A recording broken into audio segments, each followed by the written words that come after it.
Start winning at the races with Daily Racing Form's new mobile pass performances, featuring exclusive buyer speed figures and expert analysis and selections. Go to drf.com/best and get the power of DRF in the palm of your hand. Dan Illman, Mike Beer, taking a look at race number 11 at Saratoga on Sunday. The Lucky Coin Stakes going 5.5 furlongs on the turf. Before we get to the analysis, please head on over to the DRF Saratoga handicapping shop. There you'll find past performances, picks, clocker reports, betting strategies, and all the must-have tools to win big at Saratoga. Learn more at drf.com/spa. Here's the field for the Lucky Coin. It is a restricted stakes. $85,000 is the purse. Kind of an interesting group in here, Mike. Shecky Shabazz has a little bit of back class, had some trouble last time out. Guidou, to me, is kind of the key to the race, because I'm not even sure if the connections are sure what Guidou is. Is he a middle distance speed turf horse? Is he a turf sprinter with speed? I think they're going to find out on Sunday. Yeah, I mean, I guess I agree with you that it's hard to decide whether he's an effective turf sprinter or not. He certainly hasn't been effective the last few times they've tried it, but they've tried it in some much tougher spots than this, Dan. I mean, at the end of the day, this is a stakes race, sprint on turf at Saratoga, but there are very few stakes quality horses in here. Let's throw up the Timeform US pace projector. In any race Guidou is in, you know he's going to be right out there on the lead. The number 2, Fixed Point, to be close to the pace. And Fixed Point has shown pace in the past. I have a feeling, though, Mike, that Guidou's going to clear off and get to the inside and just try to take him as far as he can, as fast as he can. I think he could get clear. Yeah, I do, too. I think they're going to send him. I mean, he's a fast horse anyway, but I think they will send him and try and wire this field down. And I actually think he's a very, very dangerous horse in this race. You know, he may not be a turf sprinter. I don't know if it's going to matter against this field. The number 1, Shecky Shabazz, the number 6, Pulsate, both come out of the Grade 3 Troy Stakes. We're going to watch that race right now. There's trouble for a lot of horses in here, Mike. Take us through it.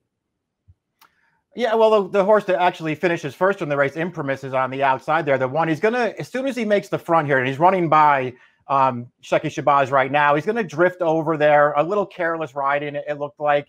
And then Imprimis goes on to a very easy win. He will be disqualified for that little infraction there. On the theory that it cost Shecky Shabazz second, I mean, I guess it did, Dan. To me, Shecky Shabazz was going nowhere at that point when Imprimis ran past him. You know, he certainly ran fine in there, and he's a contender in this race, but it's not like he was ever winning that last race. I tend to agree. I thought he was more of the one-paced variety when he was steadied at that point. Maybe it did cost him second. I didn't think he was winning that race, but he certainly has figures on the go-back when he was trained by the controversial Jason Service that make him the horse to beat in this race, and he has enough tactical speed where he won't be far behind while saving ground. He should get a good trip in this race. He does have a few races from last year that would make him really tough in here. The question you have to ask yourself is he still that horse? And how short a price do you want to take on him? Fixed Point returned in the World of Trouble Stakes, his one and only start this year, and that was a long time ago, back in January. He just couldn't get as close to the pace as usual, and he never got involved at 106-1. He was simply overmatched in that race. He hasn't run a quality race since last year at Saratoga, where he showed speed in a $50,000 starter allowance. The layoff worries me. His running style worries me if he's chasing a fast pace up front.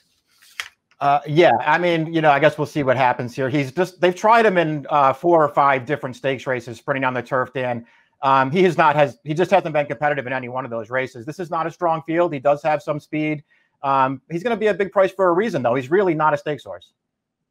Battle Station was entered for the $62,500 price tag last time out. An even performance that day for Rob Atras. 3-back, he came from off the pace to win a weaker 5-furlong event at Delaware. And again, your point is well taken. He's a nice New York bred. He's mostly an optional claimer instead of a stakes runner. Right. He's never really been. I mean, he's effective on both surfaces. He can sprint on turf. He can sprint on dirt. He's actually a rock solid racehorse, Dan. He just really has never been a stakes quality horse. His connections are going to take a shot here. Lenstar has entered main track only, so we'll move on to the number 5, Fig Jelly, and we'll watch his most recent race where he was dropped into a condition claimer and taken by Orlando Noda. He's in the yellow and pink silks on the outside, and Mike, doesn't he have every chance from right here? He does, but, you know, this is the story of Fig Jelly's life. He's actually he has some talent. He has some speed. He can get a good trip in this race, but he never wins. He's Now 2 for 26 with 12 seconds. This is right where he wants to finish, Dan. Off the claim for Noda. They've all been winning at this meet. It'll be very interesting to see if he can get this horse to the winner's circle because nobody else can. He does have a little bit of backability. Second, of course, back in the quick call at Saratoga in 2018. 12 seconds from 26 lifetime starts. Pagliacci returns to this circuit for a new trainer, Steve Glasaris. Let's watch his last race at Delaware Park, where he fell far behind in the early going. He's the number 7 on the orange silks on the outside, and you can see he's hanging on his left lead, but he has a lot of work to do in the lane, and he's going to come with a good, determined late run, but this has kind of been the story of Pagliacci's career, hasn't it? Close but no cigar. Yeah, he just can't quite get there in this race. That was Battle Station winning the race, who's also back in here. I mean, listen, he is what he is, this horse. He's not really a stakes horse. He did win up here sprinting on turf last summer. That was a starter allowance race. Prior to that, he had won a 50 claimer on the turf. I've never been his biggest fan, Dan. He does have some talent. Maybe he gets a piece of this. Linda Rice deserves a ton of credit for getting ready for prime time, ready to go off of an elongated layoff last time out over course and trip at Saratoga. Let's watch that race now. Ready for prime time, got an easy lead in here, and I think he's starting to feel the effects of the layoff at about the 8th pole. Look how he drifts considerably in the stretch, and they still can't get to him. I think it's a bit of an indictment on the horses he was facing, and while he is comfortable from off of the pace, he's not getting this kind of trip here. He did earn a nice fig. Yeah, that's the question is, what will he do with a different trip? I mean, it's, when you go back and look at some of his other races, he doesn't need the lead to be effective. Obviously, that race last time, he really did take advantage, and there was a lot of speed in that race, and for whatever reason, none of them showed up with any speed except for ready for prime time, so he actually got a very lucky trip and won. On the other hand, he's lightly raced. He's a newly turned 4-year-old with only 1 start so far this year. He keeps getting better. He doesn't need the lead. He's already won twice over the Saratoga turf course. There are things to like about this horse. It'll be a better price in this race.